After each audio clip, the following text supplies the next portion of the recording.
सिर्फ एक लड्डू देगा आपको ढेर सारे कैल्शियम, विटामिन, मिनरल्स और प्रोटीन। और ये लड्डू बनाना इतना आसान है, इसके लिए ना ही आपको चीनी की ज़रूरत पड़ेगी, ना ही चाशनी, और अगर आप चाहें तो बिना गुड़ के भी इस लड्डू को बना सकते हैं। तो हेलो फ्रेंड्स, कैसे हैं आप सब? आई होप कि बहुत अच्छे होंगे और मेरी वीडियोस हर रोज़ देख रहे होंगे। आज मैं आपके साथ ड्राई फ्रूट्स से बनने वाली एक बहुत ही हेल्दी टेस्टी लड्डू की रेसिपी शेयर करने जा रही हूँ। तो चलिए इस हेल्दी टेस्टी लड्डू को बनाने के लिए हमें क्या क्या लेना होगा वो देख लेते हैं। सबसे पहले मैं यहाँ ली हूँ तीसी, इसे अलसी की बीज भी बोलते हैं। साथ ही लिया है ये सफ़ेद वाली तिल, आप चाहें तो काली वाली तिल भी ले सकते हैं, सफ़ेद और काली मिक्स करके ले लीजिएगा।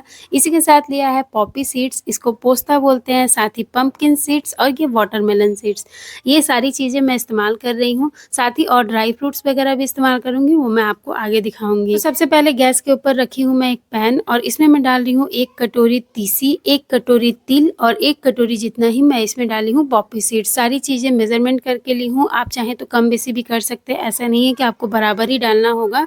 तो ये सारी चीज़ें हम डाल देंगे और इसके बाद इसे हमें ड्राई रोस्ट करना है। इसमें अभी हमें घी वगैरह नहीं डालना है, फटाफट से हम इन सारी चीज़ों को पहले अच्छे से भून लेंगे। 2 से 3 मिनट के करीब टाइम लगेगा, मीडियम फ्लेम पर भून लीजिएगा लगातार चलाते हुए। तो अभी ये सारी चीज़ें भून गई हैं और इसका कलर थोड़ा चेंज हो गया है। इसके बाद मैं इसमें डाल दी हूँ उसी कप से 2 कप के करीब नारियल, घिसा हुआ नारियल है, ये सूखा नारियल जो आता है उसी को ग्रेट करके मैं इसमें डाल रही हूँ। आप चाहें तो इसकी जगह डेसिकेटेड कोकोनट का भी इस्तेमाल कर सकते हैं या फिर इसे स्किप कर सकते हैं। अच्छा, मैं इस लड्डू को बनाने के लिए जिस भी चीज़ का इस्तेमाल कर रही हूँ, ज़रूरी नहीं है कि उन सारी चीज़ों का आपको इस्तेमाल करना ही है। इसमें से कोई भी चीज़ अगर आपको नहीं पसंद है तो आप उसे स्किप कर सकते हैं, या फिर कोई दूसरा ड्राई फ्रूट्स आपको पसंद है तो आप उसे ऐड भी कर सकते हैं। तो ये नारियल भी अच्छे से भून गया है इसके साथ। तो अभी हम इसे एक बड़े से बर्तन में निकाल लेंगे। ये सारी चीज़ें हमें एक बड़े बर्तन में रखनी है, क्योंकि ढेर सारी चीज़ें हम इसमें ऐड करेंगे तो जो हमारा मिक्स होगा वो काफ़ी ज़्यादा हो जाएगा, इसलिए आप पहले से ही एक बड़े बर्तन में इन सारी चीज़ों को निकालिएगा। अच्छा, इसके बाद दोबारा से गैस के ऊपर रखेंगे हम पैन और इसमें मैं डाल रही हूँ 2 बड़ा चम्मच भर के घी। घी को हमें मीडियम फ्लेम पर गर्म कर लेना है। जब घी अच्छे से गर्म हो जाए इसके बाद हम इसमें डालेंगे गोंद। गोंद ये मैं ली हूँ, गोंद 2 तरह का आता है, एक सर्दी में खाया जाने वाला गोंद आता है और एक गर्मी में खाया जाता है। इसकी तासीर जो होती है वो गर्म होती है, तो इसे ही हमें इसी गोंद से हमें लड्डू बनाना है। ये जो गोंद है ये काफ़ी छोटे-छोटे टुकड़े हैं, तो इसको तलने में टाइम नहीं लगेगा। लेकिन अगर आप बड़े साइज़ के गोंद का इस्तेमाल कर रहे हैं तो फ्लेम को बिल्कुल लो रखकर ही गोंद को तलिएगा, वरना गोंद अंदर से कच्चे रह जाएँगे और ऊपर से झट से लाल हो जाएँगे। यहाँ पर गोंद मेरा काफ़ी छोटा-छोटा है, इसे तलने में टाइम नहीं लग रहा, आप देख ही सकते हैं। ये फटाक से अच्छे से काफ़ी अच्छा ये तल गया है। तो इस तरह का जब ये हो जाए फिर हमें इसे निकाल लेना है। तो देखिए आधा कप गोंद था, इसे मैं 2 बार में अच्छे से भून ली हूँ। ये काफ़ी अच्छा फूल चुका है, भुन चुका है। तो अब हम दोबारा से गैस के ऊपर रखेंगे पैन और इसमें मैं डाल रही हूँ 1 चम्मच घी। इसके बाद अब मैं इसमें डाल रही हूँ ये पंपकिन सीड। पंपकिन सीड भी मैं आधा कप इस्तेमाल कर रही हूँ, साथ ही डालूँगी वाटरमेलन सीड, उसे भी मैं आधा कप ही इस्तेमाल करूँगी।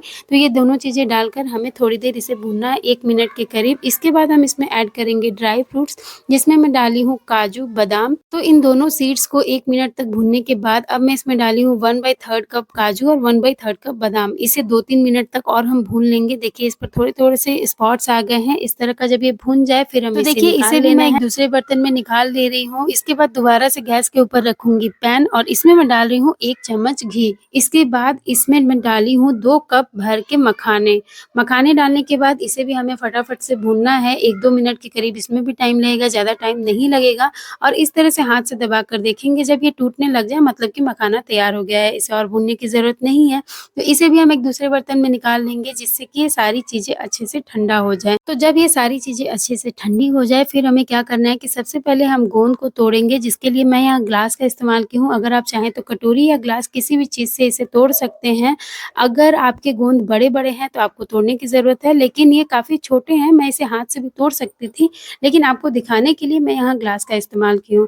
तो ये सारे गोंद काफ़ी अच्छे से टूट चुके हैं, इसे मैं इसके साथ मिला दे रही हूँ जिसमें हमने सीड्स को भून कर रखा था। इसके बाद ये जो काजू बादाम है जिसे हमने भून कर रखा था, इसे हमें बिल्कुल दरदरा पीस लेना है। आप चाहें तो ग्राइंडर जार का इस्तेमाल कर सकते हैं, लेकिन मैं इस चॉपर में इसे चॉप कर लूँगी, काफ़ी अच्छे से इसमें ये बिल्कुल बारीक-बारीक चॉप हो जाएगा। तो ग्राइंडर जार की मुझे ज़रूरत नहीं पड़ी। आप चाहें तो ग्राइंडर जार में कर सकते हैं या फिर मैं सजेस्ट करूँगी कि इसी में आप इसे चॉप कर लीजिए। तो देख ही सकते हैं आप इस चॉपर में काफ़ी अच्छे से ये जो काजू, बादाम और सीड्स हैं वो चॉप हो गए हैं। कुछ टुकड़े इसके बड़े रह गए हैं और कुछ बिल्कुल बारीक हो गए हैं। तो इसी तरह से हमें इसे तैयार करना है। इसके बाद मैं इस चॉपर में डाल दे रही हूँ ये मखाने जिसे हमने फ्राई करके रखा था, इसे भी हम चॉप कर लेंगे। तो अभी मखानों को भी हम इसमें डाल लेते हैं। इसके बाद हाफ कप वाले कप से मैं 2 कप इसमें डाली हूँ किशमिश, मतलब कि 1 कप मैं इसमें किशमिश डाली हूँ। किशमिश डालकर इन सारी चीज़ों को हम पहले अच्छे से मिलाएँगे। तो ये ड्राई फ्रूट्स बिल्कुल तैयार हो गया है। अभी इसको साइड में रखते हैं और इसकी बाइंडिंग के लिए मैं इस्तेमाल कर रही हूँ खजूर। खजूर मैं हाफ केजी ली हूँ और इसके सभी बीज को मैं अच्छे से निकाल ली हूँ। बीज निकालने के बाद ही हमें खजूर का इस्तेमाल करना है। इसी के साथ मैं ली हूँ ये 2 भेली गुड़ की। गुड़ को पहले हम अच्छे से चॉप कर लेंगे। तो अगर आप चाहें तो सिर्फ़ खजूर से भी इस रेसिपी को बना सकते हैं, गुड़ को नहीं डालिए और गुड़ को स्किप करके आप सिर्फ़ खजूर से इस लड्डू को बना सकते हैं। तो खजूर की क्वांटिटी कम होने के कारण मैं गुड़ डाल रही हूँ। कोई बात नहीं, गुड़ भी काफ़ी हेल्दी होता है हमारे बॉडी के लिए, तो आप गुड़ भी डाल सकते हैं। तो गुड़ को पहले हमें बारीक-बारीक चॉप कर लेना है जिससे कि गुड़ कहीं से भी ओवर कुक ना हो। तो यहाँ मैं गुड़ को अच्छे से चॉप कर ली हूँ बिल्कुल छोटे टुकड़े में। इसके बाद पैन में डालेंगे घी, 1 चम्मच के करीब मैं घी डाली हूँ। पहले हम इसमें डाल देंगे खजूर। खजूर को अच्छे से हमें भूनना है दबा-दबा कर जिससे कि ये सॉफ्ट हो जाए। खजूर को हमें सॉफ्ट करने में लगभग 4-5 मिनट के करीब टाइम लगेगा। मीडियम फ्लेम पर इसे हम सॉफ्ट करेंगे। इसके बाद जब ये अच्छे से सॉफ्ट हो जाए, इस तरह का जब ये हो जाए, फिर हम इसमें डाल देंगे गुड़। तो गुड़ और खजूर को हमें आपस में अच्छे से मिक्स करना है और लगातार यहाँ हमें चलाते रहना है इसे। तब तक चलाएँगे जब तक कि गुड़ अच्छे से मेल्ट ना हो जाए और खजूर के साथ मिक्स ना हो जाए। तो इस तरह का जब ये मिक्स हो जाएगा खजूर के साथ, फिर हमें यहाँ फ्लेम को ऑफ कर देना है क्योंकि हमें गुड़ को पकाना नहीं है, बस मेल्ट करना है। यहाँ देखिए ये काफ़ी अच्छे से मिक्स हो गया है खजूर के साथ, तो अभी हम गैस को ऑफ कर देंगे और जो हमने ड्राई फ्रूट्स के मिक्सचर तैयार किए थे, उस मिक्सचर में हमें इस गुड़ और खजूर के पेस्ट को डाल देना है। अच्छा, यहाँ एक बात का ध्यान रखिएगा कि गरम-गरम में ही इस पेस्ट को हम पैन से निकाल लेंगे, वरना अगर ये ठंडा हो जाएगा तो पैन में चिपक जाएगा। तो फटाफट से सारे पेस्ट को निकाल कर हम ड्राई फ्रूट्स में डाल देंगे और इसके बाद हम इसे मिक्स करेंगे। गरम-गरम में ही मिक्स करिएगा, हाथ ना जले, ध्यान रखिएगा इस बात का। और फटाफट से हम इस ड्राई फ्रूट्स के साथ पेस्ट को अच्छे से मिक्स कर लेंगे।